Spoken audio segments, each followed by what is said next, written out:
And I do think we got three people in the room now, and I can invite them into the panelists if you want them to speak. Yeah, I would like to, especially since we seem to have someone new, I would like to, yeah, see them and talk to the new person. And can you see me at all? Mm-hmm. Oh, okay.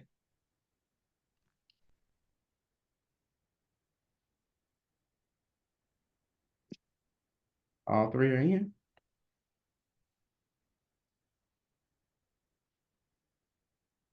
Okay, I don't see any faces. I But see you can just, Jessica. yep. Hello, Jessica. How you doing, Jessica? Oh, maybe How you she's not. doing, Mayawa? Maiwa. Maybe. Maiwa. I don't know why. I'm sorry, Maiwa. You say it so smoothly, and then I always mess it up. That's my I feel like bad. I've been saying it all my life. So, well, most of my. Oh, Maiwa. it's so, it sounds so nice when he says it. And Well, Caroline, I think Caroline is the new, but I also think Caroline could have attended another one before. Oh, okay. And then Jessica's here. I'm here. Hey. And so yeah, Myoma, Maiwa. and Jessica, Hi. and Jessica have been here before. So we could have Caroline introduce herself. Uh, Hi. Is it working? Mm-hmm. Hey, there you are. Okay. Having a Yeah, hard I'm on time. my phone, so Zoom is a little wonky. Yeah. And I'll probably look all weird because I like the background though. yeah. I live in Las Vegas, New Mexico, Oh wow. and I'm starting a business in an abandoned grocery store. Uh, and it it became a grocery store in the 1930s, and it's like not up to code, so we want it Uh-huh. to be an event space, and so we have to fix it so that it's handicap accessible, and Mm-hmm. the bathrooms were for employees only, I guess, so there are these tiny little closets, so we have to build ramps up to the back where the bathrooms were. And then all the fire code stuff, like if we need to get a sprinkler system and everything. So we aren't really open yet. We're just Okay. fixing up the building.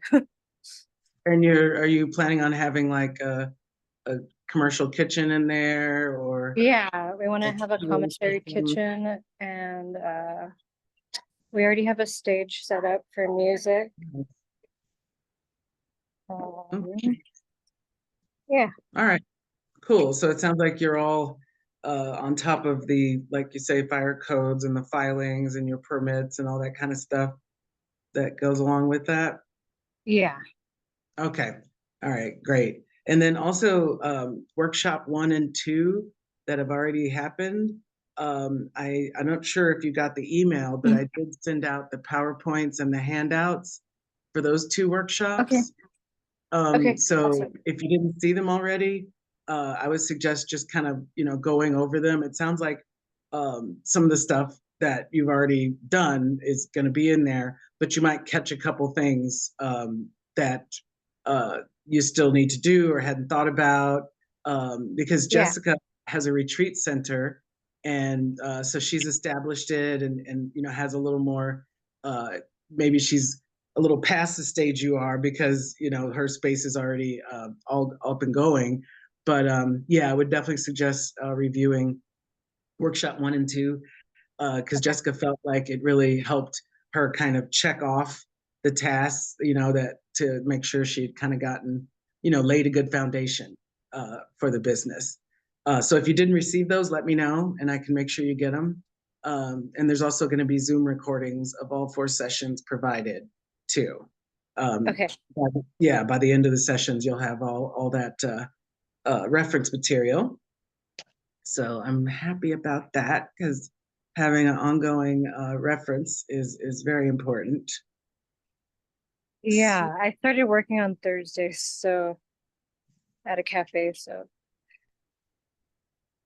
I missed the other two, but that would be awesome. Oh, yeah, yeah, you're gonna have that all for your reference because it's an ongoing process as you start to build. But yeah, laying that foundation, correct foundation is very important. So it'll be great. So you can go back and review those.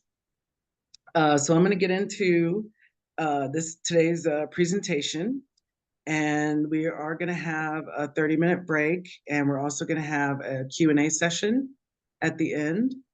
Since this is our, excuse me, since this is our third workshop, the focus of it is be the boss of your creative biz.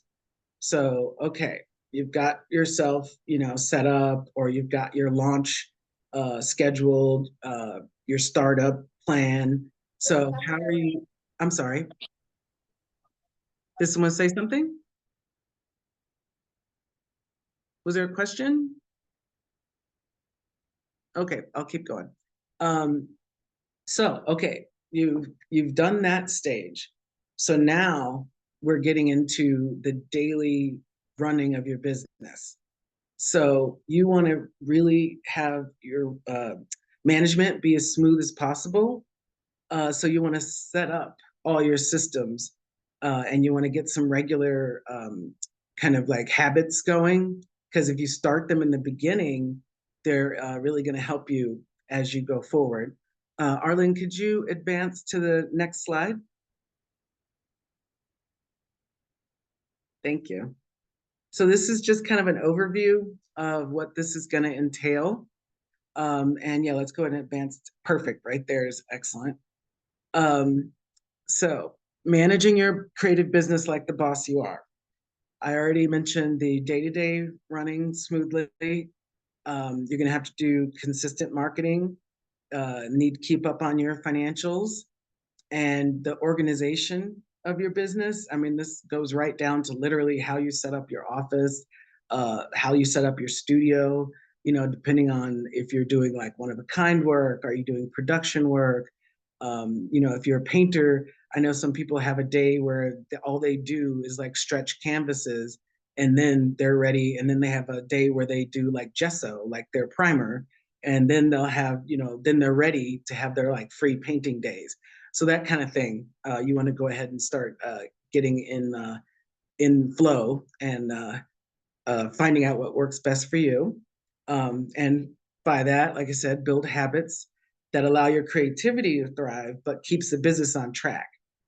Say, for instance, the same way I mentioned with the painter, I have days in my studio where I'll just cut wire, to lengths that I know I'm going to end up, using for certain pieces, or, I've got some collection of gemstones.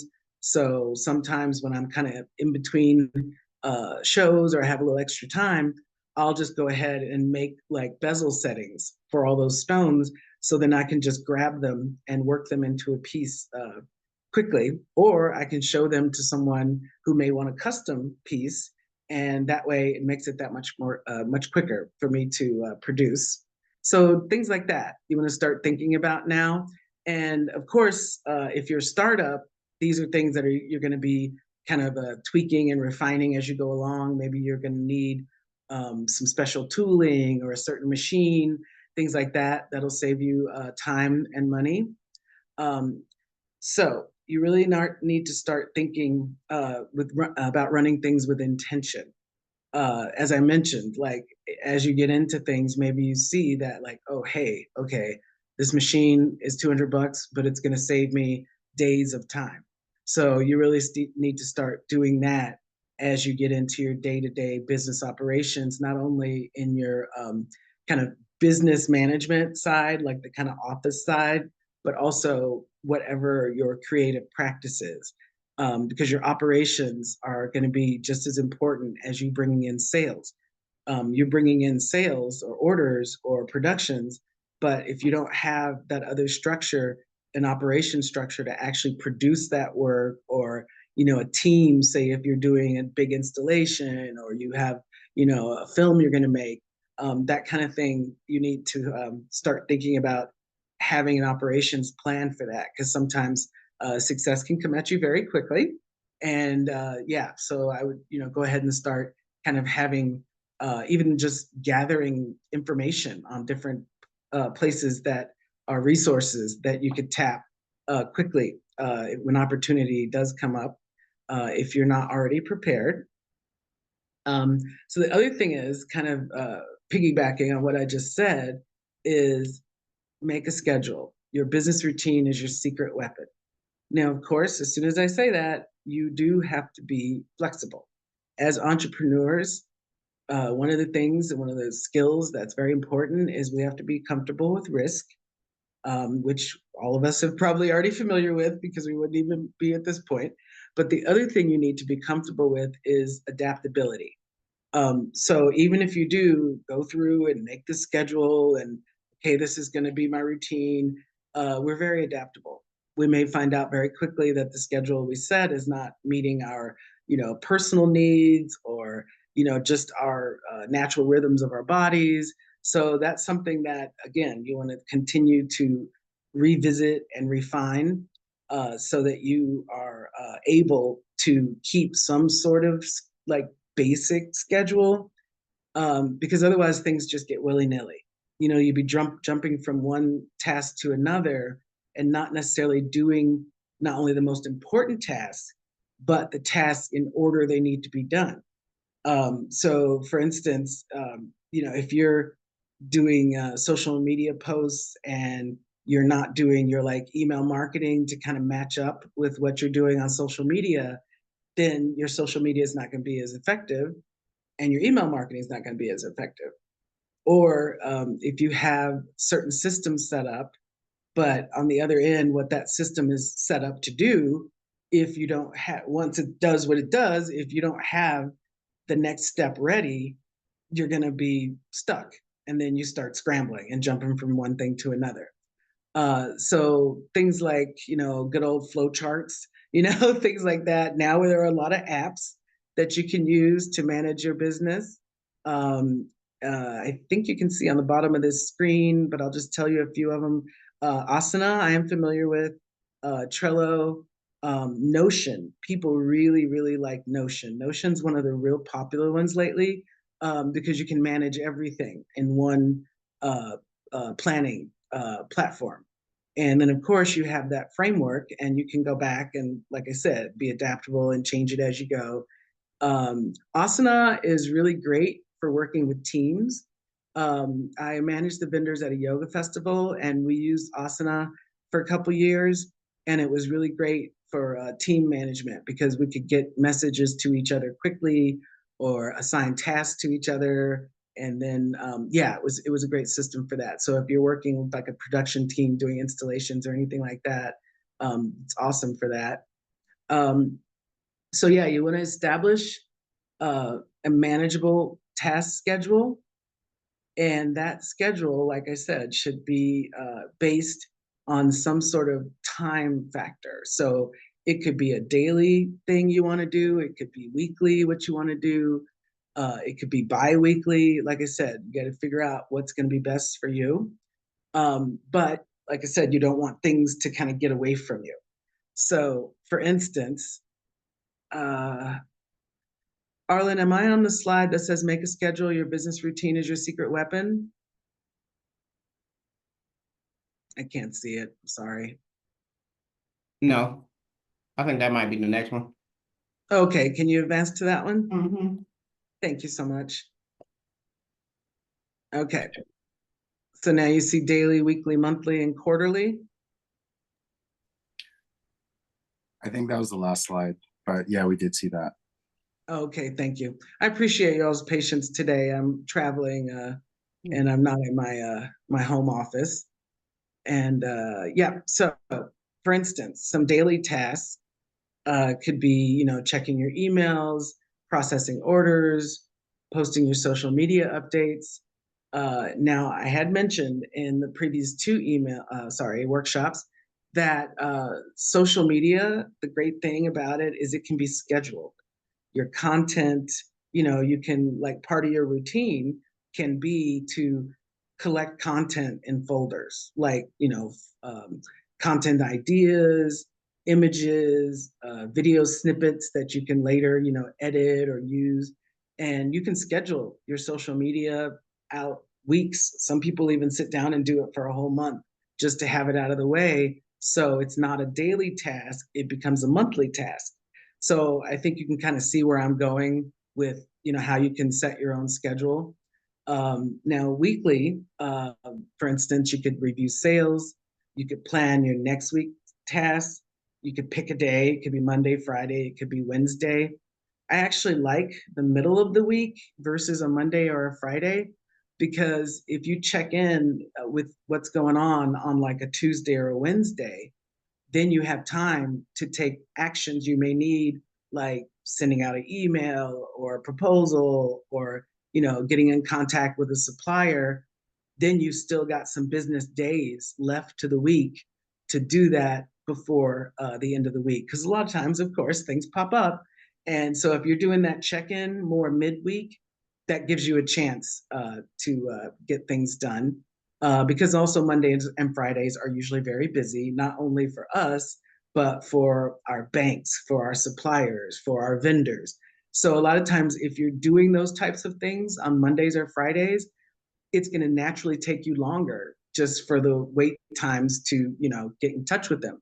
So again, if you are going to do things weekly, I suggest more of a middle of the week day to pick for that. Excuse me.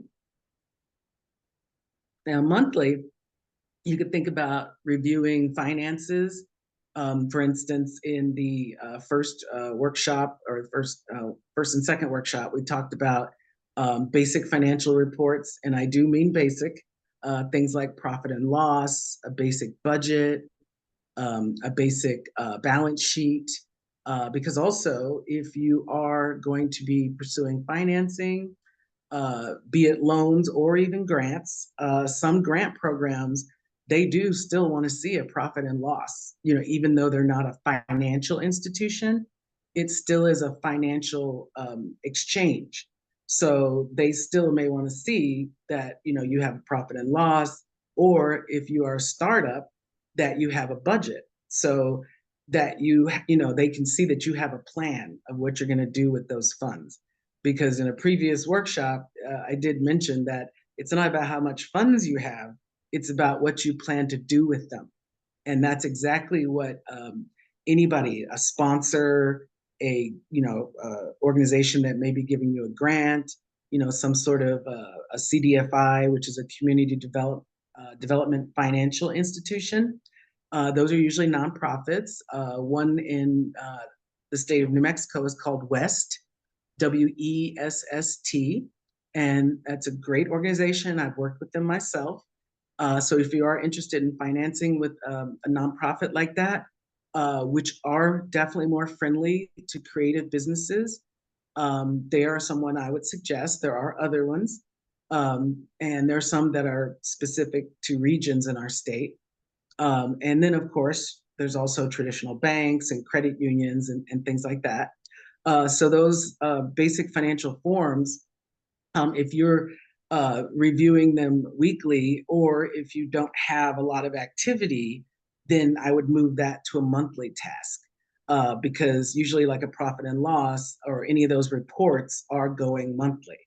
Now, if you are, processing a lot of orders within a week's time, then I would have a running form. And again, you can use automations through, your sales platforms or your point of sale systems, like, say you use Square for in-person shows, or maybe you use, a website, a platform of some sort that tracks your inventory, and it will also, generate sales reports for you, which you can then, update your spreadsheets with.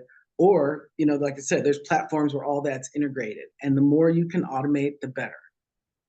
They even have, I think it's called Microsoft Copilot, and that's something I want to investigate. It's like it's an AI personal assistant, and you train it and of like your needs for whatever your business or your projects are. and it starts to be your personal assistant. It learns your language, the types of words you use, the tenor and tone of your communications. It'll start learning the different tasks that you do very often, and it can help you find automations where it's like, okay, well, you're doing bookkeeping and you're doing a spreadsheet, and you've got your inventory. Well, hey, why don't you use this platform to do all those things in one? So, like I said, with setting up those systems, you want to think about being as efficient as possible and using all these tech tools that we have available to us now. And because you can also schedule them. So you don't even have to think of like, oh my gosh, all right, is it Tuesday or not? It's like that program is going to say, hey, it's Tuesday. It's time for us to, review, follow up on emails or whatever task it is. So yeah, that reviewing sales can be something that's done according to your business, or just reviewing your finances in general according to your specific business. Um, uh, for instance, under monthly, it's talking about scheduling newsletters and tracking your progress. That is something I would do monthly if you are a business that's kind of generating a lot of sales monthly. And I mean, it could even be, when I say a lot, it's like, even if you're generating $1,000 a month, I would be tracking it. If you're just starting up, those startup expenses, that's expensive. So you do still want to track, what am I spending on? Like, I'm buying a new laptop for my business, or I'm got to go out and buy a bunch of glazes because I'm going to be producing all these new pieces of pottery. So even though you haven't launched yet, those are still expenses. So you do want to start to track that. And it would go in your budget. Say, for instance, if you were going to go after a grant or financing, they're going to want to see that you have a plan for that money. Like I said, it's like they want to see, and they want to see that it makes sense, that you're putting the money where it needs to go in the order of tasks that you need to complete. So then when we get to quarterly, and gross receipts tax in New Mexico is real interesting. They changed the system, and up very happily. I'm glad they changed the system probably about 3 years ago or so. And they have a ton of tutorials, and they hold regular webinars about how to file your gross receipts taxes. So I will tell you right now that they base, and this is them, this is not your choice. It's based on sales volume and I don't know, whatever other magic they decide to do. But for instance, I started filing because my business was new and my volume was low. So at first, I was filing gross receipts taxes every 6 months. And then all of a sudden, I just get a notice that says, hey, you need to start filing quarterly.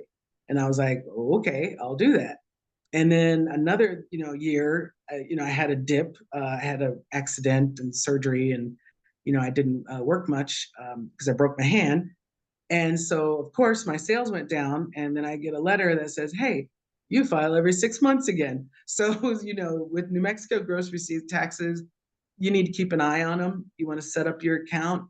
You want to make sure you're watching that pretty carefully, because I also will tell you they're like bulldogs. They will come after you if you are late.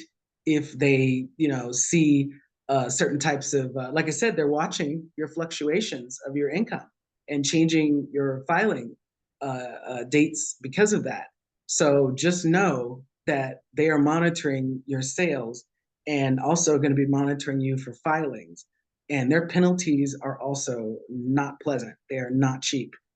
So New Mexico gross receipts taxes is something that I would get a good system going and stay up on watching for notifications with them.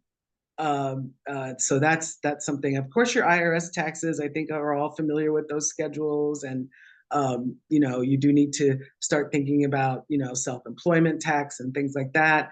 But tax platforms can help you with that, or of course, an accountant can help you with that. But those federal taxes are totally separate from New Mexico gross receipts tax. And like I said, they're two different entities and they work very differently. So definitely develop a good relationship with them from the beginning and good habits with them from the beginning. Excuse me. Yeah, so quarterly is another great time that you can use to look at your finances again and look at your inventory. And of course, like I said, according to your volume of business. But no matter your volume of business, I would definitely do it quarterly, because you're going to have a 12-month, your profit and loss, your budget, or excuse me, not your budget, but your profit and loss, things like that are tracking 12 months. Quarterly is the furthest I would let it go before you sit down and look at it, because all of a sudden you might end up with having to look at 6 months, which is a lot of, sit down time. If you're higher volume, I would be looking at inventory monthly, because you don't want to let it get away from you. Because, for instance, like I just mentioned with the gross receipts tax, if they have you filing quarterly and you're not looking at it monthly and you have high volume, you're going to end up going, and spending like 2 or 3 days, getting it ready for that quarterly filing. And like I said, you do not want those late fees, because they are high. And then you might want to adjust your financial goals. You may see that one item is selling better than another. You may find a tip, for a machine, like I said, where you can produce it quicker. So maybe you can adjust the price. So something else sells more, or that item sells more. So, and that also helps you set your projections, because if you're going to look at the volume and what's changing of your bookings, or like I said, your individual sales, or different things like that are going to help you be the guide for setting up your projections and setting up a realistic budget. Because as you go, once the wheels start turning, that's when you're going to find out how much things really are going to cost you. And on that note, as we know, we're going through a lot of financial upheaval right now. And recently, there was a fiber artist who's in a marketing group that I am in, and she uses a specific type of silk that is only made in China. And she placed an order, and on top of her $500 order, there was a $1,500 tariff. So she was not able to order the silk. So luckily, and this is a good tip, she had a stock of inventory of the silk. And the reason, she had a stock is because regardless of tariffs, if you're ordering from China, or you're ordering from somewhere where, you could have a couple months before you get that delivery, you do want to have a certain stock. So basically she can work off that stock until either the tariff situation changes, or she sources another material that she can use. So those are also the kind of things that when it comes to your daily, or your management of your business, you have to really stay aware of what's going on, not only in the broader financial world, but especially in your particular industry. For instance, if you could advance to the next slide, please, Arlen, the one that says marketing consistency, build that buzz. Thank you. Marketing consistency, build a buzz. Yeah. Okay. Thank you. And the same thing happened recently with the financial upheaval. The people go and hide their money in the metals market. So gold is at an unbelievable high. Thankfully, silver took a hit, but it's not as gone as high. So you really do need to know that these larger events, even if they're world events, and then of course, country events, state, even right down to your county, or where you might be going to do a show or something like that, or a city you may be planning an installation in, what's going on in that city that may affect you.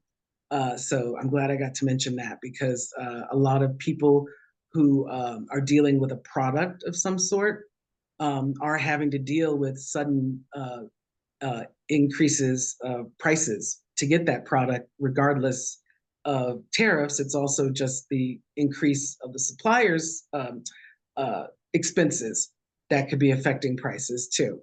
So I'm glad I got to mention that because that's very relevant right now. And especially if you're starting up and you're trying to establish systems, it's a good habit to get in right now.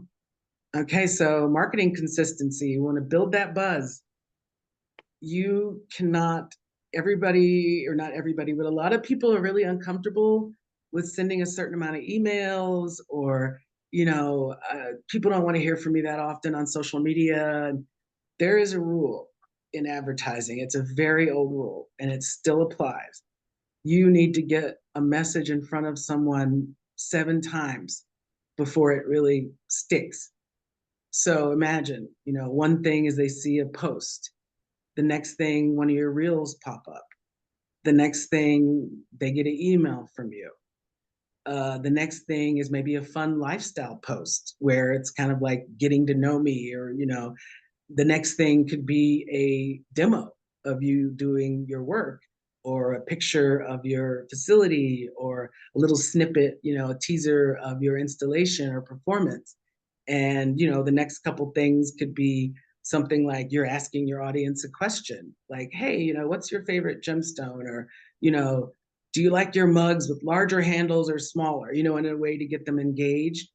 So you want to figure out 7 different ways. And of course, one of those ways, one of those 7 times that points that you're contacting, one of them should definitely be an ask.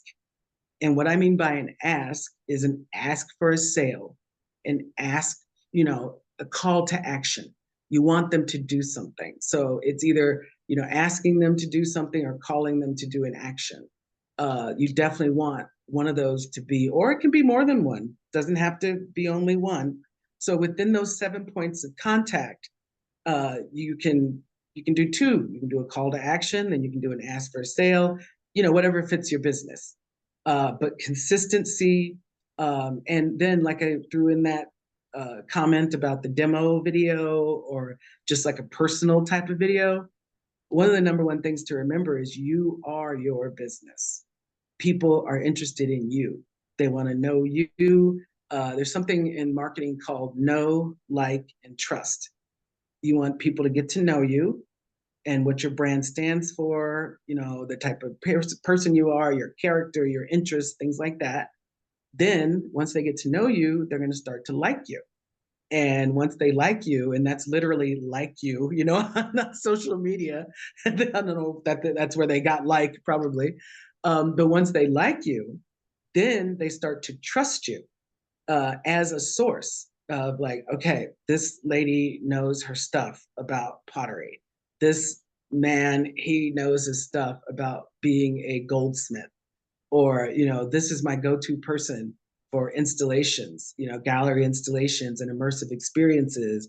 Or, this is the retreat center I trust because I see, consistently how people are giving feedback about their attendances, or people who've rented the center, that's like a business to business transaction. So you want to build that know, like, and trust. And that's especially important in all your marketing, but definitely on social media and definitely in your email marketing. A lot of people, like I said earlier, are uncomfortable with the amount of emails. It's just like what I said earlier about the 7 points of contact. You can send 3 emails in a week and probably only one of them is going to get opened, even if you send reminders with those emails. Excuse me. It's just the nature. We all know, we see them coming into our inbox. And even though we may like that company, hey, I'm too busy. I got to scroll past that today. But bam, here it comes again 2 days later. And I actually do have the time to go ahead and click and look into what I wanted to look into with this company. So there is, find your comfort level, but, start realizing that emailing is something that does have to be persistent, because just like those 7 times people need to see something or interact with you before it sticks, it's the same thing with email. A lot of those emails don't get open. Last night I did a workshop, speaking of this point, if you use a CRM system, and that's customer retention management, I believe, systems, you'll see them called CRMs. And an example of a CRM is Keep, which used to be called Infusionsoft. And what you do with that is you feed all your emails into it, your whole email list, and you can automate emails. But the great thing is you can see if they clicked the email. Actually, you can see if they opened it first. Then you can see if they clicked a link within it, or you can see if they didn't open it at all. Now, Keep Infusionsoft is a higher end one. It's expensive, but there's many others. So I would consider setting up my email marketing with something that has a feature like that. I use Omnisend right now, and Omnisend will show me if it's been opened or clicked. And of course, if it hasn't, then I know it hasn't been open at all. If you use something like Shopify, it has email marketing built in. And what's great about that is it also has your inventory built in. You can add on shipping apps. I just added on an app, speaking of marketing, called Collab, because I would like to start, and this falls into the PR category a little bit, and PR is still marketing.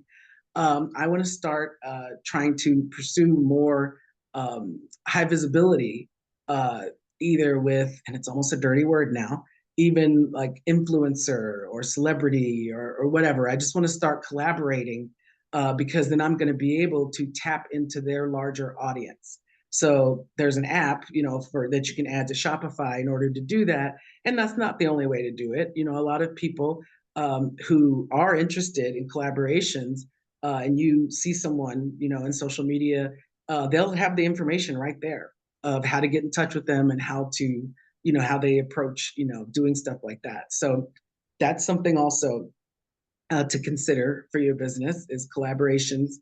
The other thing you want to do, as I said, your content calendar and being very consistent with your posting. Don't post and ghost, as they say. A lot of times people will get on a roll for a couple weeks, and then all of a sudden you don't hear from them for a month.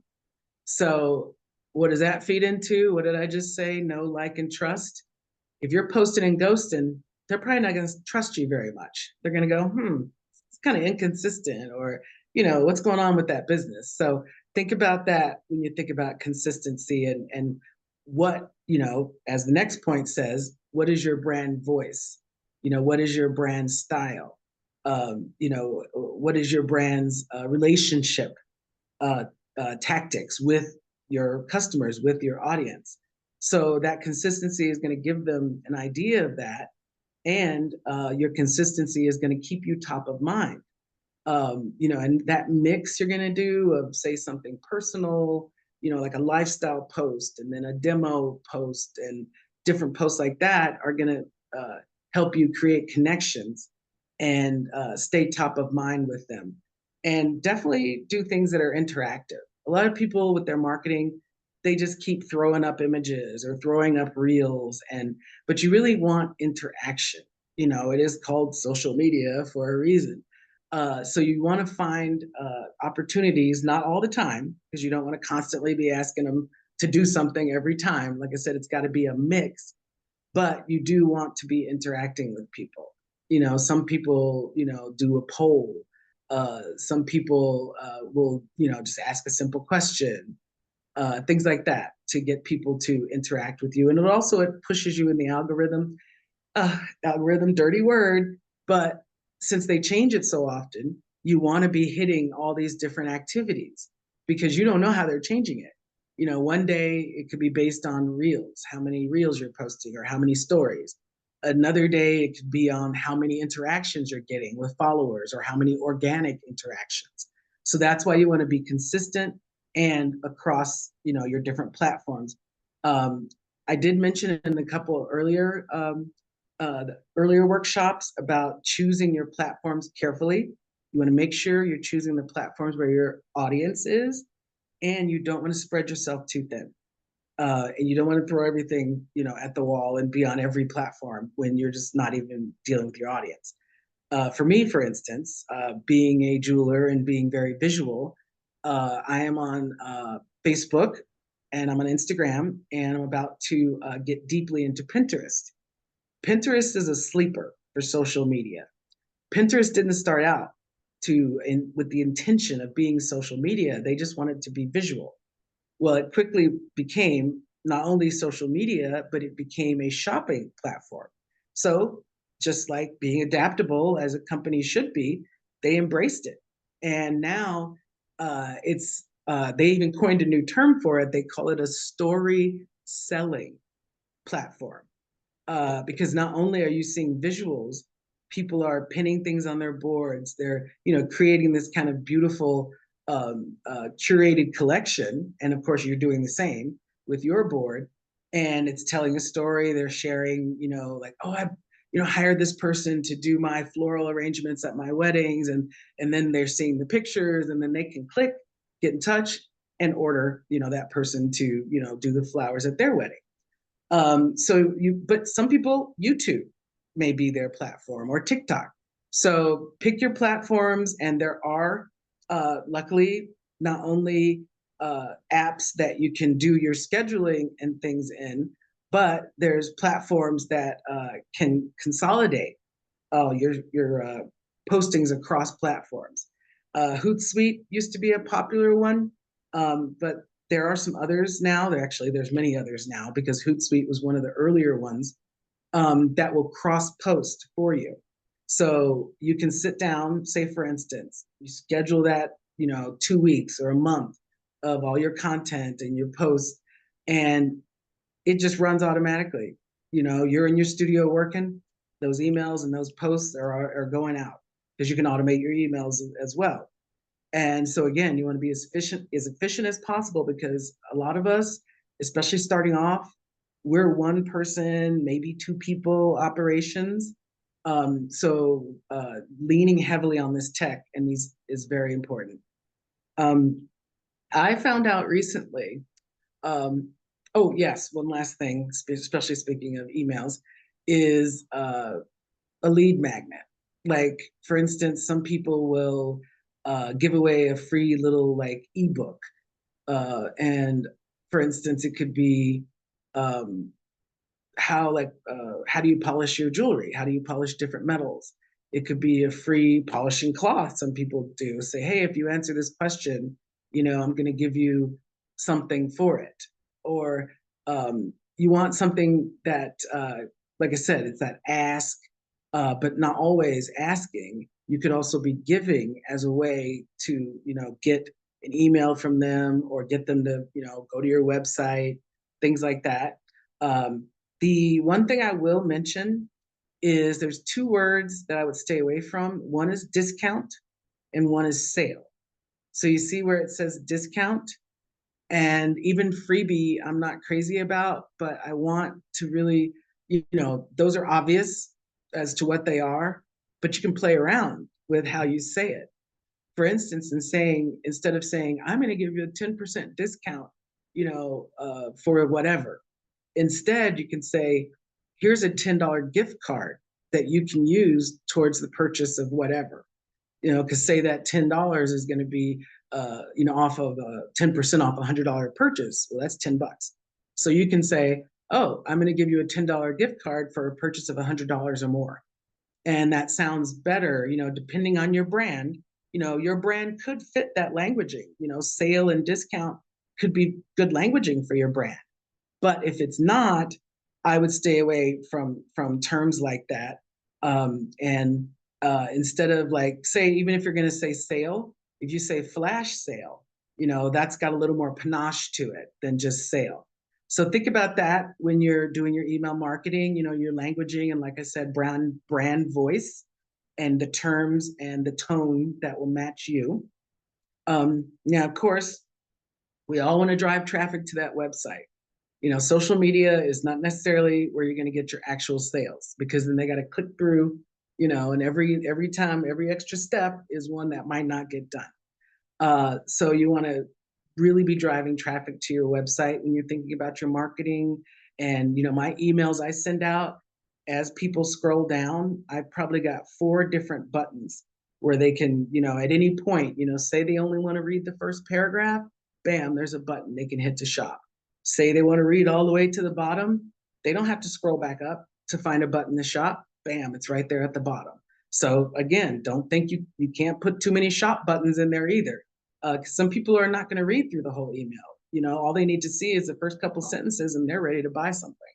So make it easy. Don't ever make it hard for people to give you money. I said that in my previous maybe 2 workshops. I can't say that enough. I deal with companies as a customer on a regular basis that make it hard for me to give them money, and I don't even understand how they're in business. It's probably because they're just huge. So one thing about driving traffic to your website, as I said, that consistency of emails, social media, direct mail, however you're, reaching your customers, is going to build that trust. But good old-fashioned blogs. People thought blogs are gone, that's a thing of the past. And, WordPress started as pretty much a blog platform, and then they started, offering websites too. I would not suggest WordPress for websites. They're not optimized for especially retail websites. They can be fine for other things, especially if all you do is a blog. I would highly suggest on your website, including a blog, because a blog is something that is active. You're posting a new blog post, weekly, bi-weekly, whatever schedule you're comfortable with. But in those blog posts, you can just pepper it with SEO, search engine optimization. You probably already heard it. There are websites like SEO King, and there's one. I'm going to send out a whole list of resources, tons of platforms and apps that you can use to just pepper your blog posts, and also all the language on your website with the top SEO terms that fit your brand and get the message across that you like, that you want to convey. The cool thing about blog posts is, of course, you don't want to have to update your whole website, all the text and everything, on a even quarterly basis. But with that blog on your website, and some people, they don't want a blog, but they do have it, but they have it like on a kind of hidden page. It's still there, but you can pepper that blog with those SEO terms, and that drives organic traffic to your website. And like I said, the blog could be very prominent. It could be on your homepage, or the blog could be something that they have to navigate to. Because if you don't, say want the word blog associated with your brand, you can still take advantage of the advantages, but without having it in the forefront. So yeah, blogs are kind of still a secret weapon of driving organic traffic to websites. So scheduling, like I was saying earlier, you've got Meta where you can schedule, and that could hit Instagram and Facebook. Buffer and Later are a couple other ones, like I mentioned, Hootsuite, but there's a lot of them out there now. So I would find one that fits you, and also always think about integrations. Look at what else it integrates with that you may already be using, or you may choose a platform based on what else it integrates with. Like, oh, I really like this scheduling platform. Let me find, whatever else integrates with it so I can consolidate things. Canva, I'm sure you've heard of Canva. Canva is very user-friendly. It's got a great, simple interface. You can get started on it fast. And as you get to know it, there's a lot of cool things you can do with Canva, especially around designing your emails for marketing. But you can also design visuals, say if you're doing signage or banners or flyers. And there's the thing I like about Canva, and what's important with any of these platforms that you're choosing, even if it's point of sale, even if it's the bank you choose for your business bank account, you want to make sure you've got what's called scalability. If you hit a ceiling and you got to change platforms right as your business is taken off and you're booking a bunch of retreats or installations, or all of a sudden your retail sales are starting to crank, you don't want to hit a ceiling. For instance, I had a business bank account at a credit union once, and found out pretty quickly they were not in the business of handling business bank accounts. They had very basic services. You can only have certain transactions per month, And then once you got over, I think it was even like 50,000 a year, that was it. Like they didn't process business accounts over that. So you don't want to run into that with any platform. You don't want to all of a sudden top out and have to change, mid stride. So Canva is a great example of a platform that you can upgrade to the point where you got a 5-member team or something like that, using Canva. Asana, the platform I mentioned earlier, you could use it yourself individually, or we had like a 12-person team using it as the festival grew. So always think about scalability when you're choosing platforms, especially ones that you don't want to go in paying $200 a month and you're a startup and you don't need that volume yet. So maybe you start on the free plan and then you're able to grow. So platforms and apps and things that can grow with you is something very important. And if we can go to the next slide, to monitor and adapt, run your systems like a pro. All about that, all about systems. And we are going to take a break. I'm not going to talk forever. But I do want to get through this because I feel like this one feeds right into what we were just talking about. You want to reevaluate. And it kind of goes back to that adaptability thing I was talking about, is if you quickly find out like, hey, I'm spending too much time trying to figure out how to use this app, or, it's just not right for me, ditch it, move on. Don't keep beating a dead horse, just move on. There's so much out there that if it doesn't feel right, especially like they say, that gut feeling, move on, find something else. There's plenty out there. So you want to stay on top of that, and you want to review your analytics. There's a lot of different places you can do that. There's places like free websites that'll you can type in your website and it'll run a speed test for you. Now, if you have a platform that you're using like Shopify, it has things like that built in, metrics, analytics, things like that. Some of the email platforms like Omnisend or MailChimp, they'll have analytics built in, like I was saying about open rates or click rates, things like that.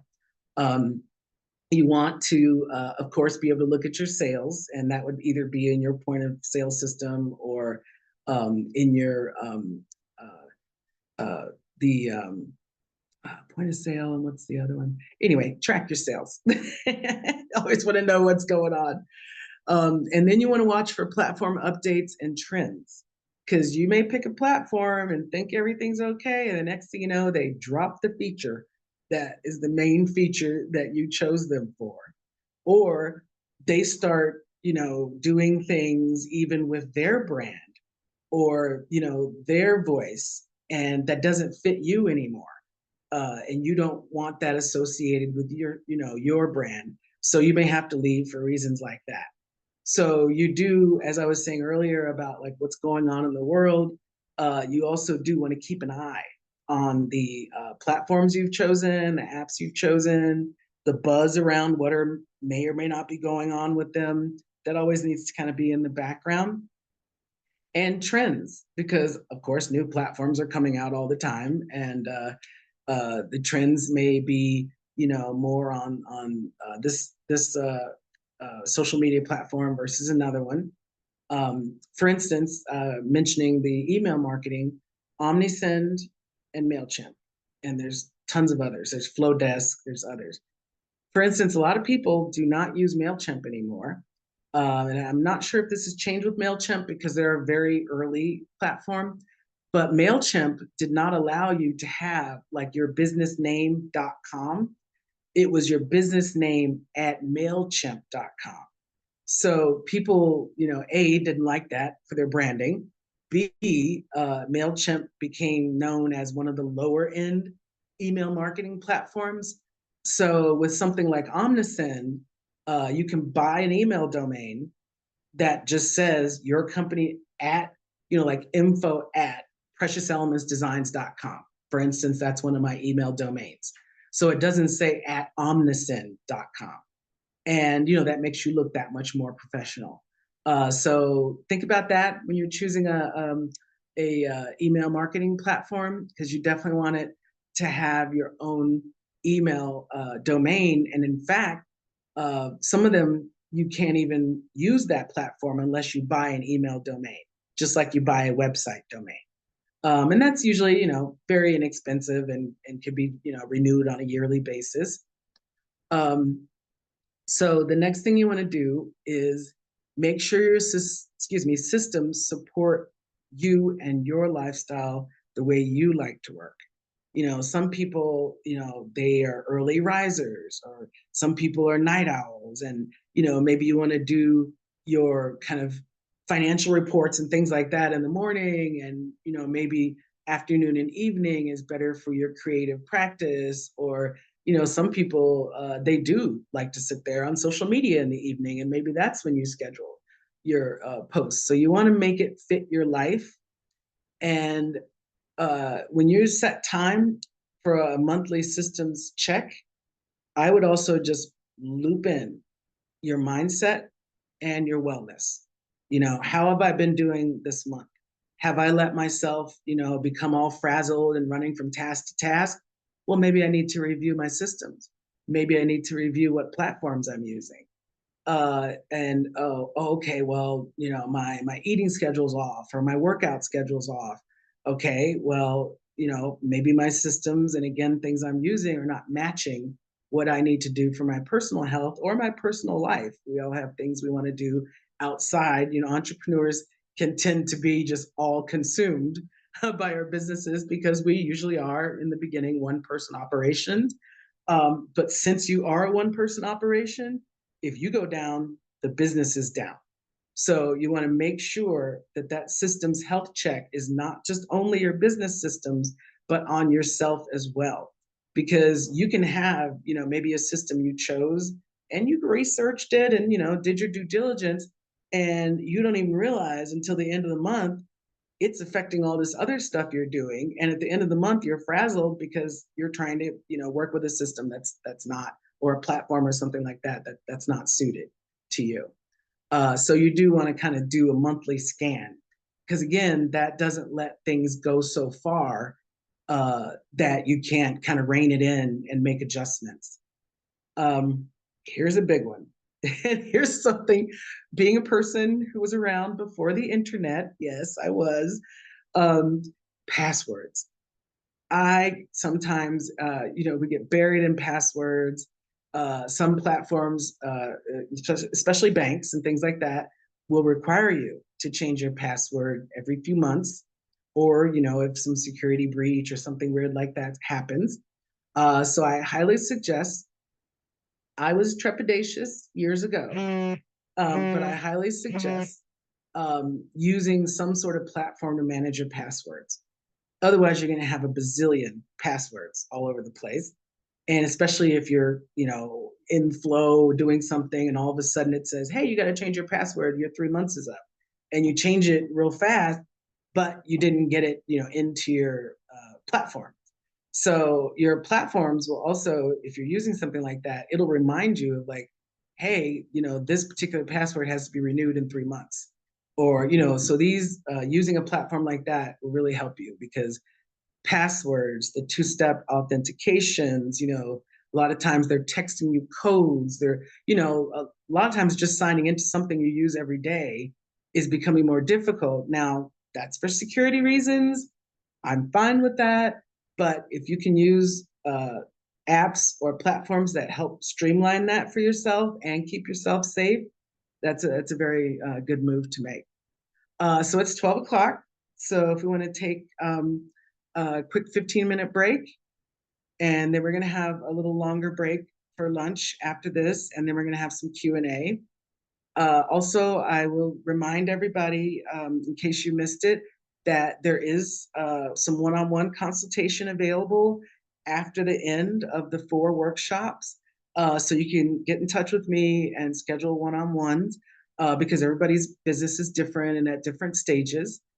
So even if you don't get your questions answered during Q&A, or something comes up during the week, you can always contact me, and we can set up a time that we can go over it. All right, so cool. Let's take a 15-minute break and I will see you guys like 12:15.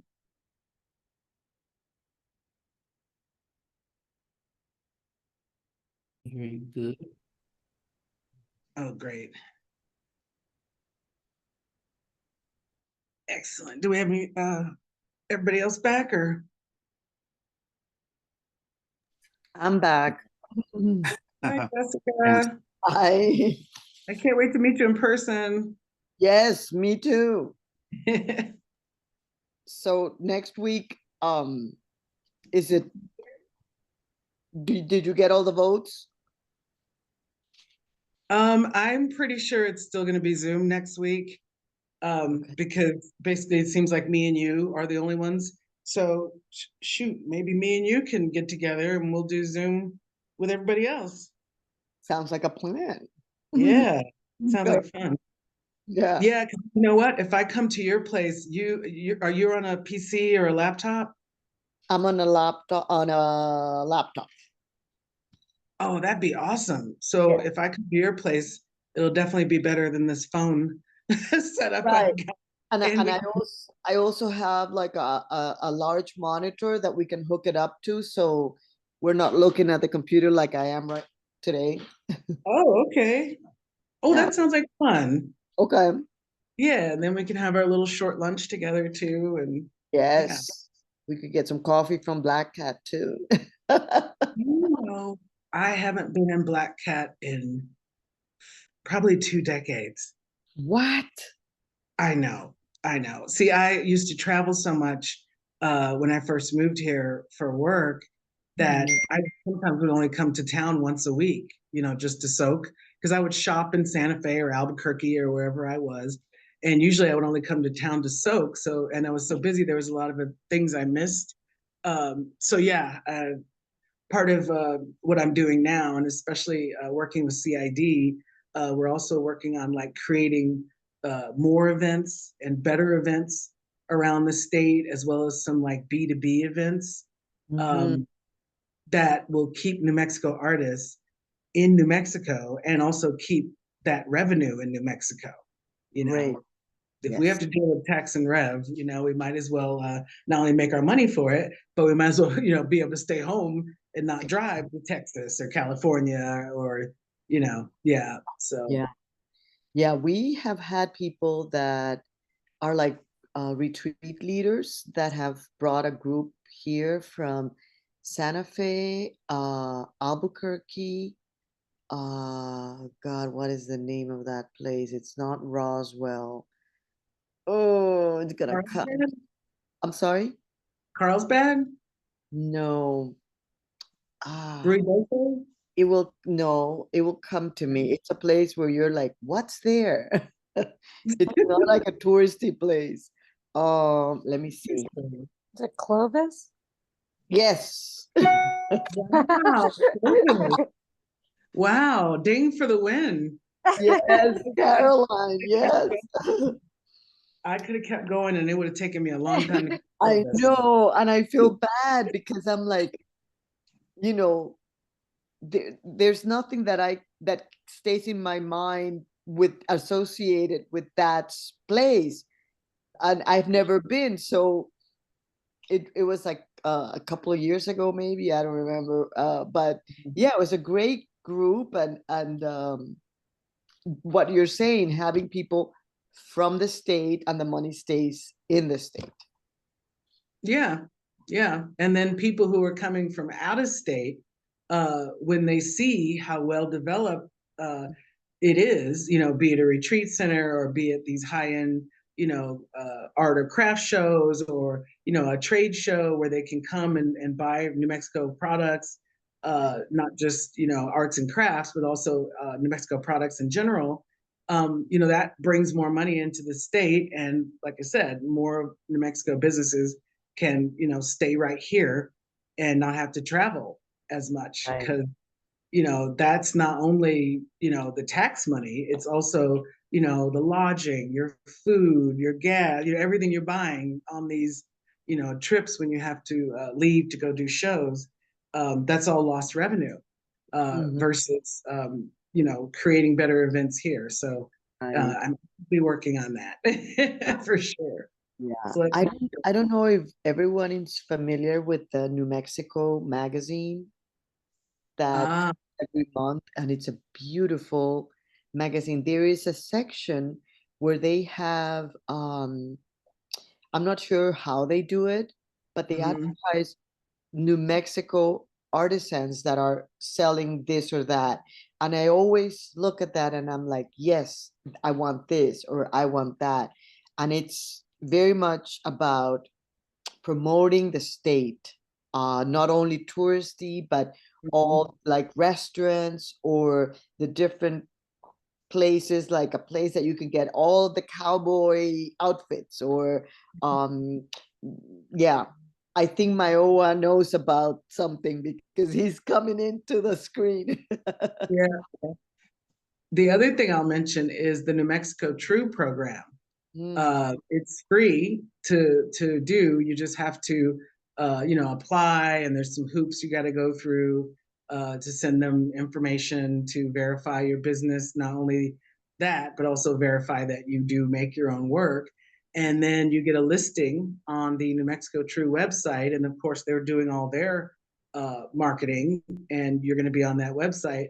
And I believe you can kind of update it and list events, almost treat it like a little bit of a social media platform. almost. So you can Yeah. kind of bump yourself on it. And that's the same way with Google listings. You know how people will create Facebook events? With your Google business listing, you can create events and you can pepper it with those SEO terms. So that'll Right. help people find your Google, profile. If you keep posting events or updates to that Google business profile and you get that SEO in there, that's another way that people can be led, ultimately to your website, which is of course where you'd like them to go. Everybody's back now. I'll go ahead and get into the rest of this presentation, and then we'll have our half-hour break and come back for some Q&A. Let me get back to it. Be nice phone. Here we go, because this goes right into what we were just talking about, is networking.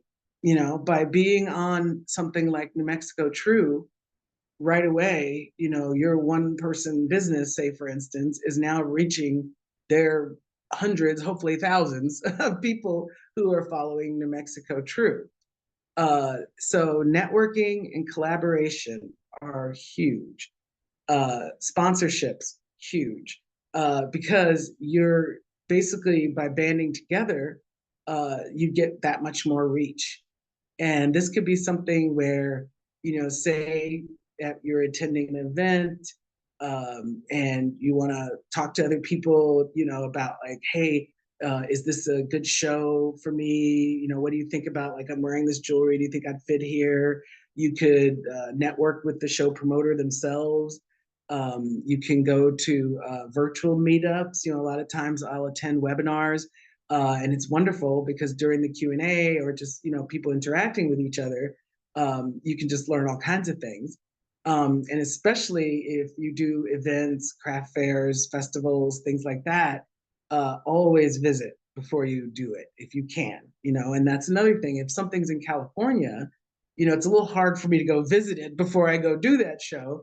And I can do all the research I want, but until I'm on the ground in front of those customers, I don't know if that's my true crowd or not. So when you can, definitely network with other artists who've done that show. And you can also, look at the listings, and learn things about anything like that before you take a dive and go into that shop or a wholesale relationship or something like that. And then I mentioned earlier in our previous workshop about the elevator pitch. You need to be able to talk about your business confidently. And if you are doing networking, and networking, kind of became a dirty word, but networking is any sort of interaction you're having with each other. If you're answering a question, if you're asking a question, people like when you ask them questions, because they like to share their knowledge, because if you're asking a question, you're obviously thinking that they have the knowledge to answer it for you, or they may be able to, from one of your answers, get something that they need. And that's what networking is. It's forming relationships, and also, like I said, collaborations.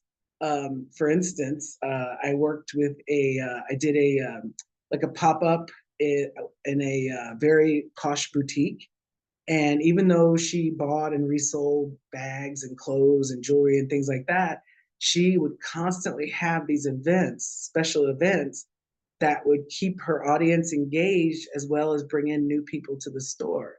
Like, everybody knows, okay, wine tastings. Well, guess what she did? She had a scotch tasting. So it made something different. It was a buzz. And then, even though she has, jewelry already in her store, she had someone like me, a handmade local jeweler, come in. And in exchange for being in front of her crowd, she got 30% of my sales. And what was hilarious is the most sales I made was to her. So she bought a lot for herself to wear. So now she's wearing my jewelry in her own store where she sells jewelry. So those relationships can be really important to form. And I know I just mentioned not leaving the state, and this is something that I'm working on. But something else that we, now that we've connected and we know each other, is she goes to trade shows, like in Dallas, for instance, to buy, her stock for her shop. And she's like, you know what? You should really come and do this wholesale show. And I was like, oh yeah, okay, that sounds great. That's a trip. She's like, oh, we'll share a hotel room. Bam, look at that. We networked. Not only did I make money and got exposure at her shop, she made money by having me at her shop. And now we're going to go to Dallas together, and that makes it more accessible for me as well as her.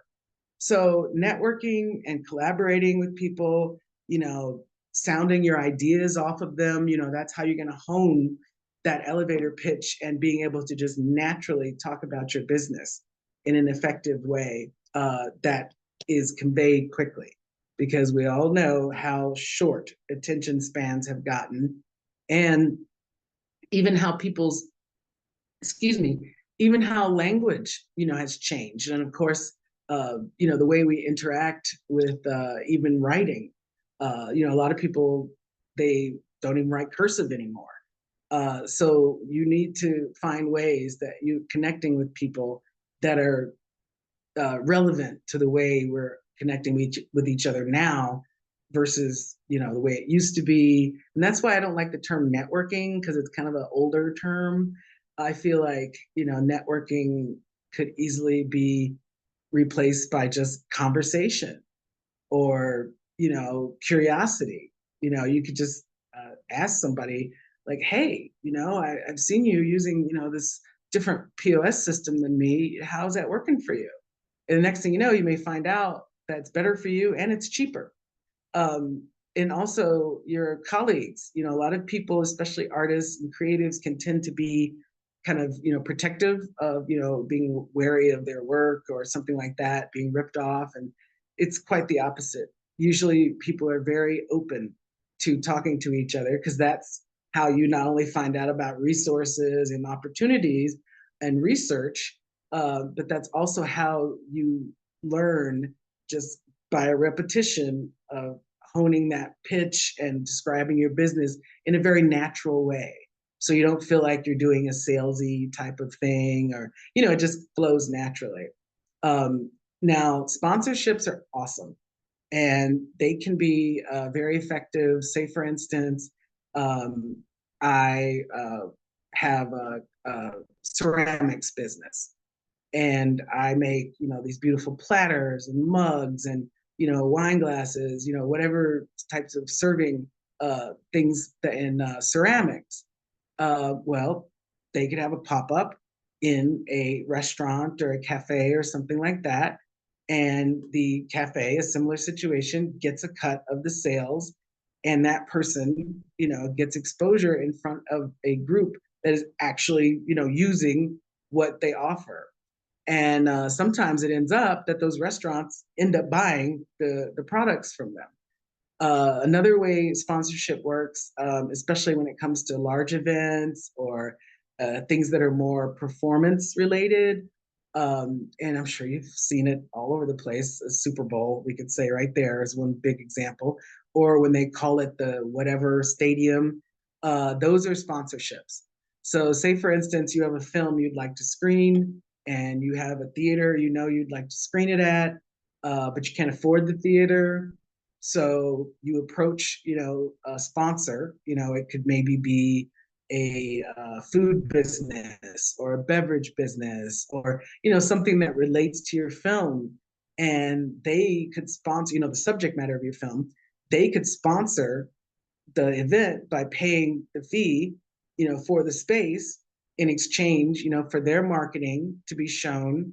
Maybe the deal is, you're going to make an agreement with them and you're going to get it in writing.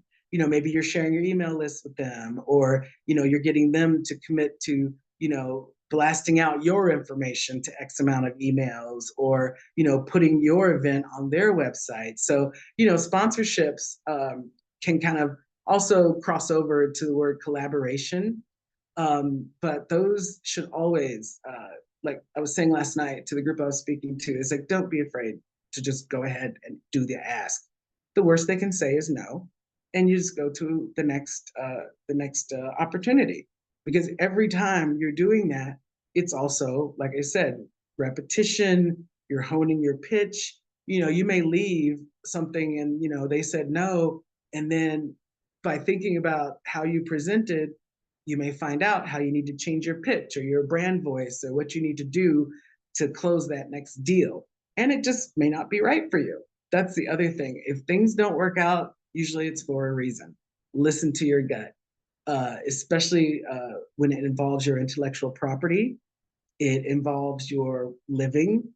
You really got to listen to your gut, because sometimes there are a lot of people out there who have tons of money, and it does not matter. That doesn't make them legitimate. Just because they have tons of money, they may be still a horrible person, a horrible business person.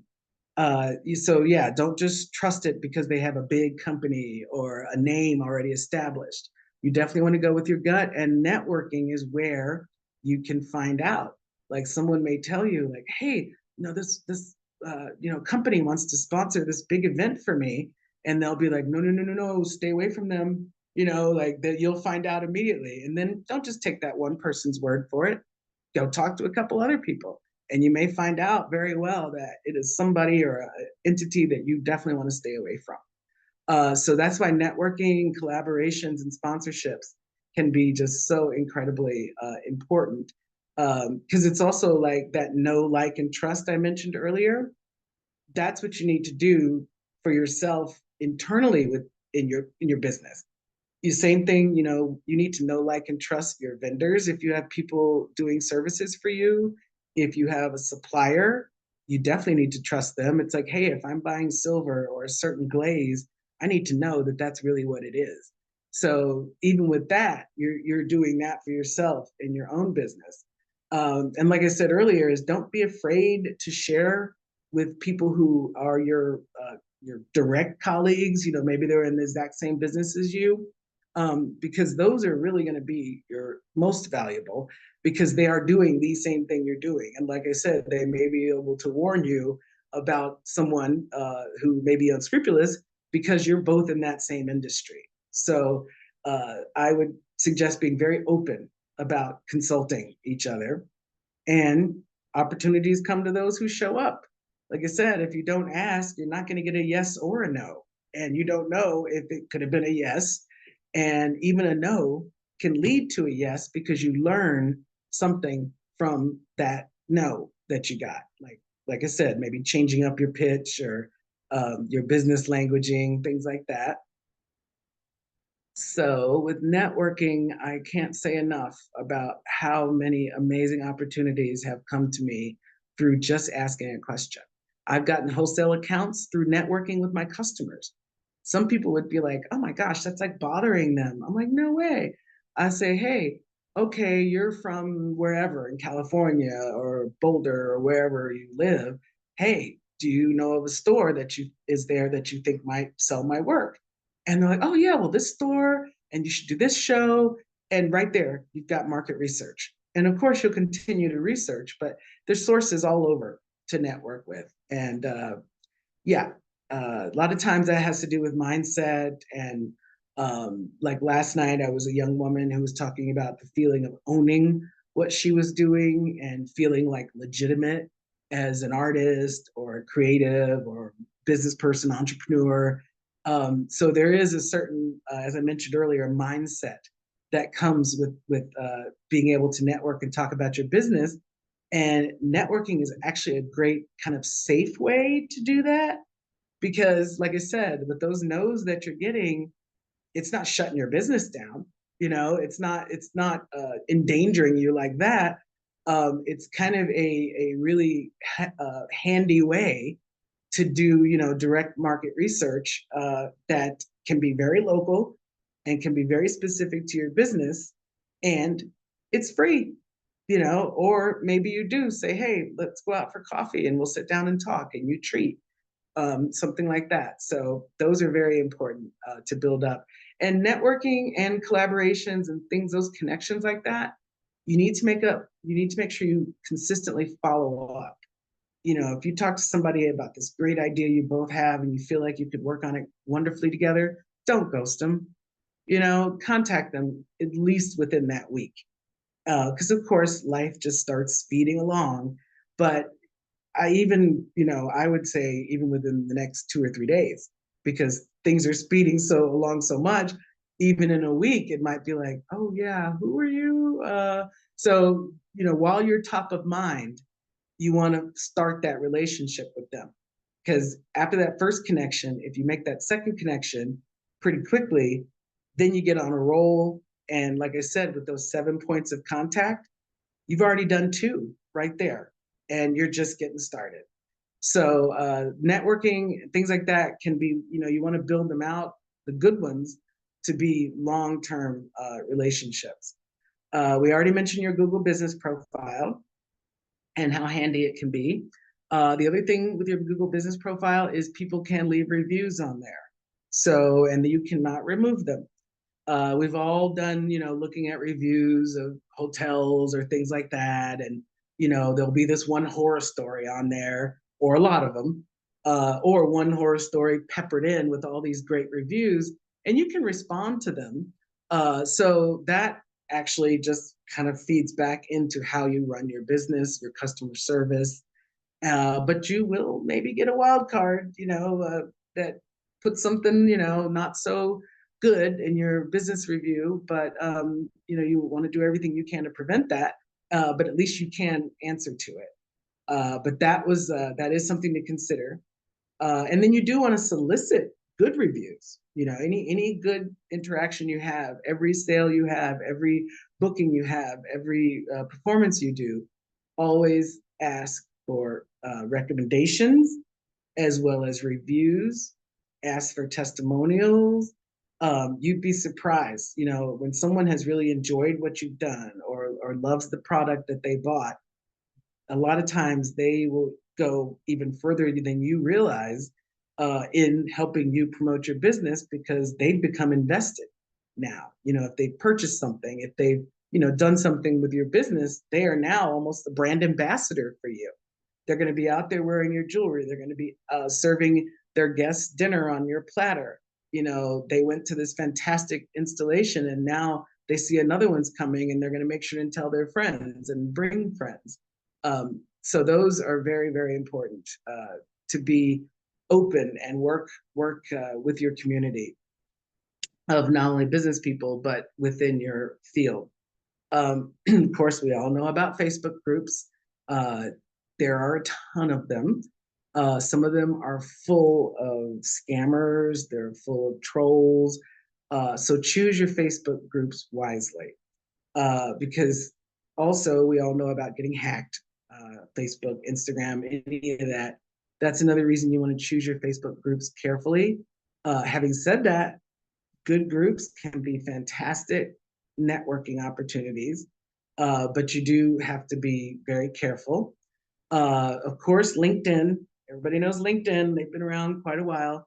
That's another one that's great for networking.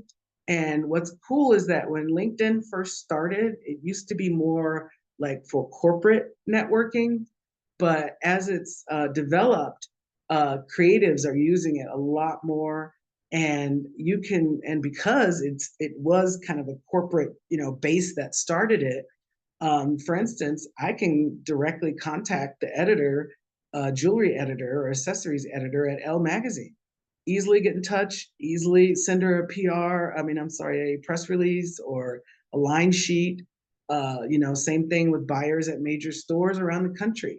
Instead of having to travel, to a trade show or, be gate kept by the editor's assistant where I can't get in touch with them.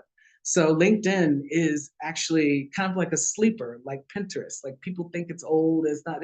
LinkedIn is very relevant right now for networking and being able to get directly to people, quote unquote, high level, people, whoever you're targeting to get to them. Then on Alignable, and the way I found out about Alignable, is there was a local business person in Truth or Consequences, and I live out in the county near there. All of a sudden, I got an invite to join Alignable, through this person who was on Alignable. So I went ahead just out of curiosity and signed up for it. And, now this person and I are connected. And what Alignable will do is, and LinkedIn also does too, it'll start suggesting people to you because it'll start to learn. You've created your profile, you've put everything in there, you're updating your profile with, what you're doing, or, you've got your whole experience and resume, that type of thing on there. And so it'll start to basically network for you. It'll start to suggest people you need to talk to. Like if I search one editor at a certain magazine or, a curator at a certain, museum or space, the next thing you know, it'll start suggesting other ones. So it's doing your research for you.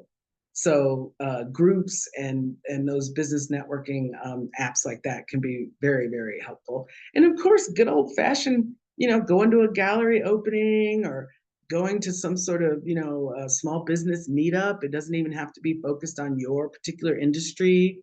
Anytime you get a chance, like I said, sometimes I'll attend webinars that are just related to my industry. It may not even be my realm within the industry, but I'll still learn something and I can still sound off ideas or questions or learn things I may not know.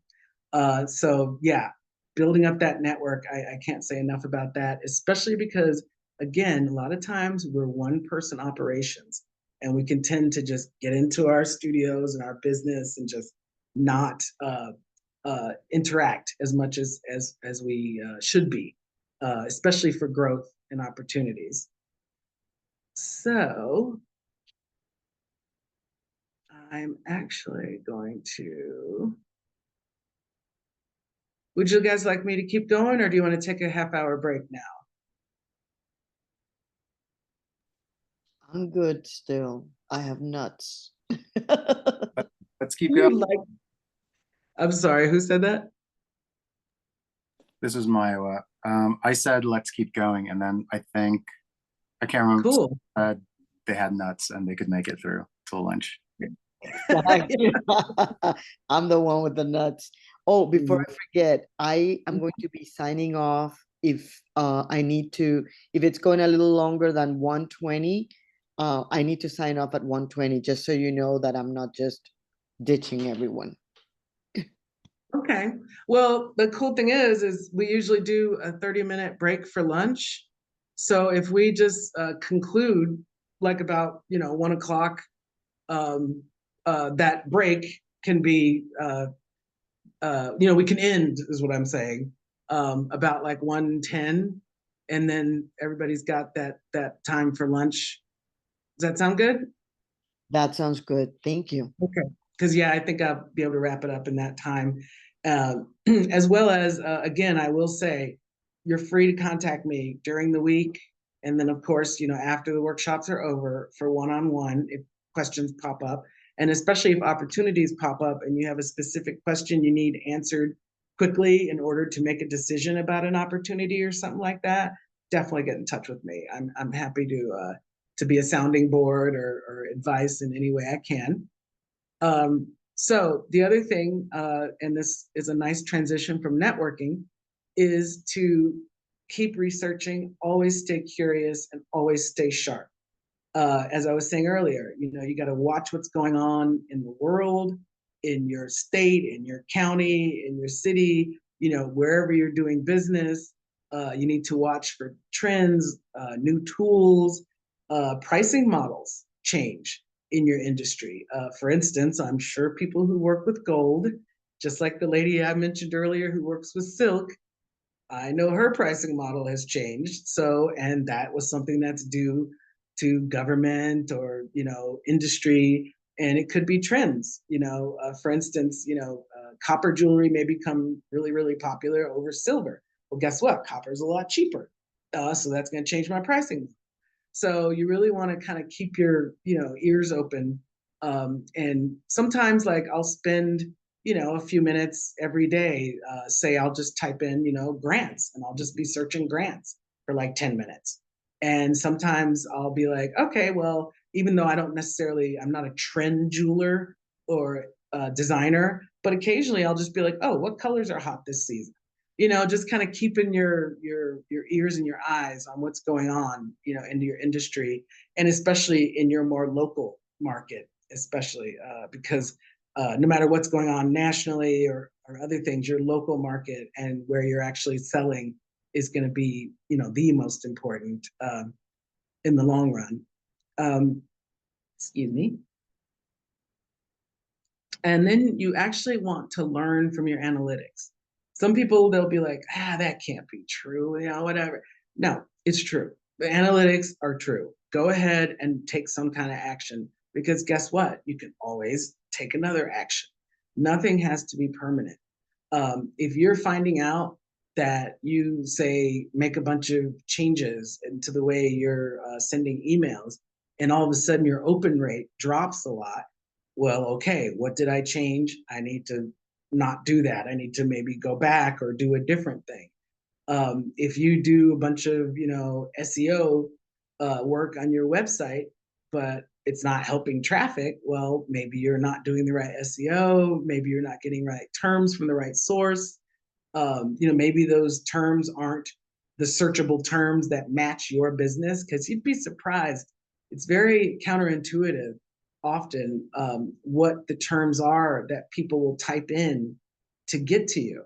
A lot of times the terms are things that you wouldn't even think would get somebody, to a retreat site, or to a ceramic site, or to a painter's or glass blower site. You just it's really counterintuitive. So that's why I would definitely use tools to help you with the SEO. Because for instance, like look at hashtags. Hashtags are kind of like the SEO of the social media platforms. And so for a long time, you had hashtag generators, and now, as you type in hashtags, you'll see how it suggests hashtags for you, and it'll show you like how many, people have used it and things like that. So use all of those tools and listen to what comes back from them and act on it. Because, the great thing is we can be adaptable, and we can move much quicker than larger companies on making changes that can have immediate and large results. So staying fluid, but within a structure is very important as an entrepreneur. So you also want to do experiments, just like I was saying, like, okay, yeah, I go do all this SEO, and then bam, ooh, my traffic's not increasing. All right, well, let me, a group of SEO words didn't work. All right, let me get a new group. B, let me see how that performs against the first group. And it could be that you hybridize, the two lists together from the best performing terms that you chose. So you need to not only watch your analytics, you need to act on them. And beta testing is not a bad thing. Beta testing is something you want to do. You know, it could be like, okay, you add your blog and you find out it does increase your website traffic, but maybe it's a little too long. Maybe you're realizing that you don't need more than 1 or 2 paragraphs instead of that 6-paragraph, you know, wonderful story, but people aren't even going to read through the whole thing. So you may find, you know, different things that work for you and also for your time. You know, of course, writing 6 pages is going to be a lot more time than writing 1 paragraph. It's going to depend on your audience and what you want to be conveying to them at that time. And then, of course, like I said, reviewing your pricing. You want to stay on top of your pricing, and I would say that's going to be very important as not only, you know, coming out of the pandemic, but of course going forward, and just all the time. You want to be watching your pricing and your suppliers. And similar to the story about the silk, if you do use something specialized, stock up on it. Always. You're always going to have a stock because you never know when opportunity is going to hit and someone wants, you know, 100 of these, or, you know, a retreat comes and it's 25 more people than you're used to having, but you can fit them, but you don't have 25 extra blankets, or you don't have 25, you know, props or whatever they need. So you do kind of want to, you know, without having a warehouse full of things, you do want to have enough to be ready for success, for sure.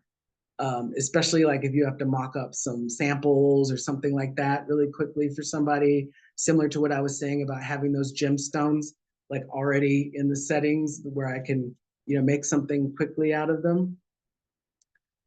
So Google Trends is one of the things you can look at for trends. Answer the Public is a really good site. I actually learned a lot on that site. That's really awesome. Free webinars, they're all over the place. And I have one that I really like lately is Verizon has something called Digital Ready, and it's a grant program that they're doing, and it's a cyclical grant. Like it keeps coming up. I think they do 2 or 3 a year. And in order to qualify to enter for the grant, it's a $10,000 grant. You have to take, I think, at least 3 classes from this whole body of webinar classes they have. And I was amazed at how high quality they were. So I learned a lot and I got to enter, you know, for these grants. So that's an awesome one, is Digital Ready by Verizon. Of course, you've got the SBA, you've got SCORE. I mentioned WEST earlier. It's WESST.org. It is a nonprofit that supports, you know, small businesses in New Mexico. They have a ton of webinars, ongoing.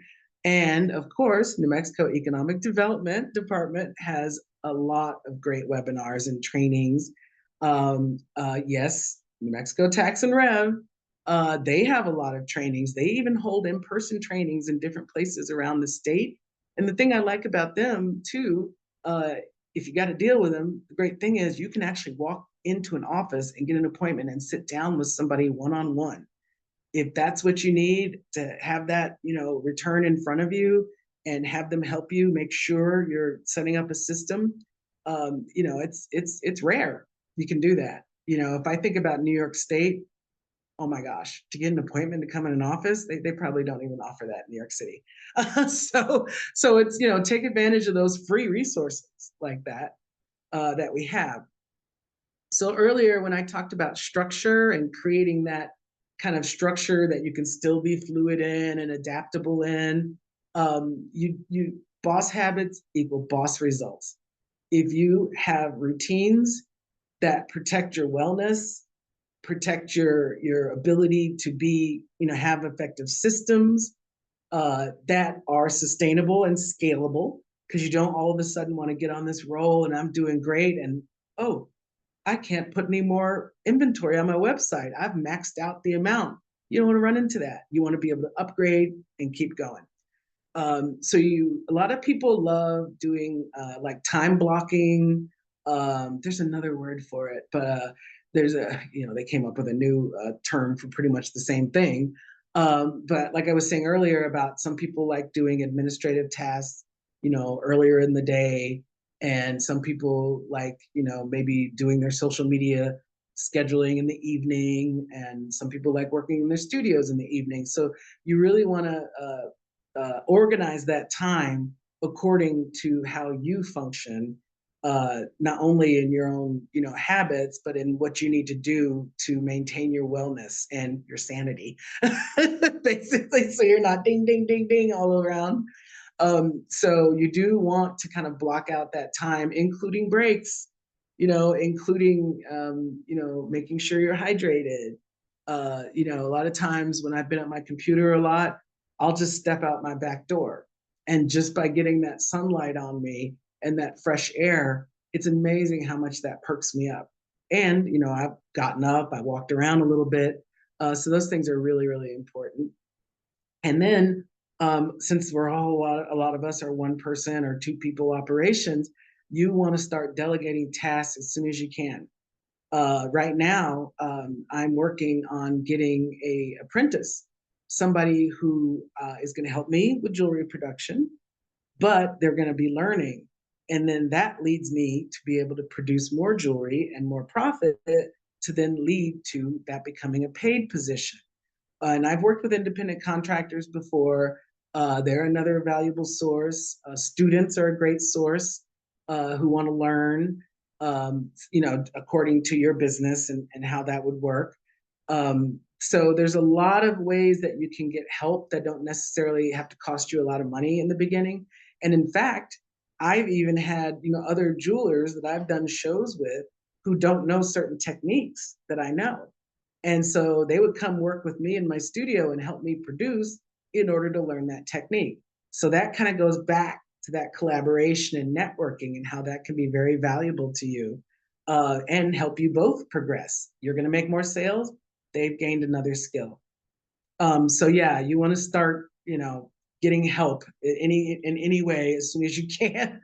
And even if it's not, something where it's like, I can't afford to, payroll yet, there's many different ways to do it, because people need to learn, and that's a form of currency as well. The other thing you want to do, and even right now, you're here, congratulations, you've already shown up. You're already doing it. Even if you've missed a workshop, but you've got the materials and you're reading it, or you're using it as that kind of reference, which is what I wanted it to be, for you to come back and go, oh, okay, let me read about those financial sheets again, or let me watch the webinar or the PowerPoint. I want those to be there for you to be like reference material. That's the thing about creative entrepreneurship, is the formal business plan and, the kind of executive summaries and those kind of things don't necessarily apply to us. And so I try and tailor this and only include the types of financial reports that you would need to support a creative business, and the types of systems you would need to support a creative business, because we're not managing a mutual fund, or we're not, proposing starting a bank, so there's certain things that are specific to us that we don't need to crowd ourselves with all this other chatter, that doesn't apply to our types of businesses. So yes, congratulations for being here, and thank you for being here. And your creativity, just like yourself, is you are your business. So take care of yourself, and don't be afraid to go out there and plug yourself and talk to people. And the more you do that, like I said about the networking, it just becomes a natural flow. I have refined my quote unquote sales pitch that I use in my booth a lot, by using AI. AI is another tool. I recorded myself, because when the pandemic happened, I no longer had in-person shows. I couldn't charm people in person in my booth anymore. So when I came back to shows, I recorded myself so I could hear what kind of languaging, what kind of terms I was using. And then I could not only build that into my social media posts, I could build it into my email marketing. I could build it into my website. I could see what terms I'm using that are good SEO terms, or hashtags, for that matter, that I could use. So yeah, you need to also stay healthy, happy, in order to be able to have a successful business. So I'll end it there. It's 1 o'clock. So if anybody has a couple questions or anything you want to ask, or if we just want to go ahead and break for lunch, it's up to you. If you want to get in touch with me after, that's fine as well.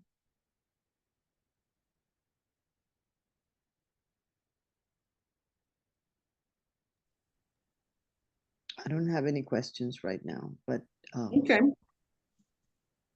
And then you can see right here with the questions and wrap up on the last slide, or you'll be able to see it when you get the PowerPoint. The things I asked are, what's your biggest challenge in staying consistent? So just think about that, have that, percolating. What systems do you feel are working the best, like your top ones? Because that's going to help you choose other ones or help you eliminate ones. And same thing, any tools or platforms you love and recommend. Because I want to compile a nice list for everybody of different platforms and apps. And a lot of times I'm learning as well, because these things move so fast with new apps and platforms, and this one's gone and this one bought the other one, that our networking and is very important for being able to stay up on that kind of stuff. Because if we want to research tools and platforms and apps and changes, that's a full-time job. There's people out there that is their full-time job. So yeah, a lot of that we can help each other with, especially within this workshop series. So yeah, you will get this. I think I already sent the written material for this workshop because I had to leave town, and you'll get all the Zoom recordings by the end, maybe a little, maybe after the fourth one. But the PowerPoints and the written material will be coming to you within that week. So you'll have it before the next workshop. And like I said, feel free to get in touch with me. And if for some reason you can't reach me, you can always contact the Creative Industries Division, and they can get you in contact with me. But I think you all have my email. I'm pretty sure. So yeah, if you don't have any questions, let's all go eat lunch. I wanted to say something because I'm reading at the bottom of your last slide about copyrights. There is a copyright workshop on Wednesday, and I think it's through the EDD. I don't know. I did read. So I think that's a good thing to have as well. Yeah, copyright and trademarks, and especially trademarking is much more difficult. My phone might die. I just realized, you know what? I'm just gonna move over here and plug it in. Trademarks are much more work to get. You can get them. It's not impossible. And of course, since different platforms have updated and apps and things, it is a little easier. For instance, with copyright, what I did is on my jewelry stamp, and this was at a lawyer's advice, is I have that little C in the circle next to my logo on my jewelry stamp. So when I stamp each piece of jewelry, it's got my logo and the copyright logo. And also I was informed that anytime, now luckily when we take pictures, it's got a time and date stamp. But if you're sketching in a sketchbook or anything like that, sign it and date it when you created it. Because then if someone else comes out with it, you have proof that, hey, I signed, dated, I made this at this time. But definitely getting actual copyrights is a wonderful thing for, especially like very highly, like say you created a tool that you want to sell. Well, you definitely want to protect that design, or else there's it's going to be being manufactured and sold for a fraction of the price it costs you. So that is something where you would want to get a little more, definitely more formal with copyrights and trademarks and things like that. There was a lady recently, she has a business named Cactus Ranch. Now you can imagine how Cactus Ranch is a common name. And Jessica, I'm sure you're familiar with it. And me and Deb are great friends. And she had another business, I believe it's in Colorado, and their name is Cactus Ranch. And so he tried to like sue her to stop her from using the name. Well, guess what Deb did? She went out and got the name trademarked. So now she owns it, you know, in her form. Like he's just Cactus Ranch, and I think she's Cactus Ranch, New Mexico, or something like that. I'm sorry. I didn't hear you. Did someone have a question? No, I think it was an accident. Oh, okay. All right. So I'll leave it there, but I'm glad you mentioned that, Jessica. And I'm actually going to include that to talk a little bit more about for sure, because all this hard work, we definitely want to protect our intellectual property. All right. Great, everybody. Thank you so much for attending. Thank you, Allison. Thank Oh, you. you're very welcome. Take care. Thanks again. Thank you. You have a great day, everybody. You do too.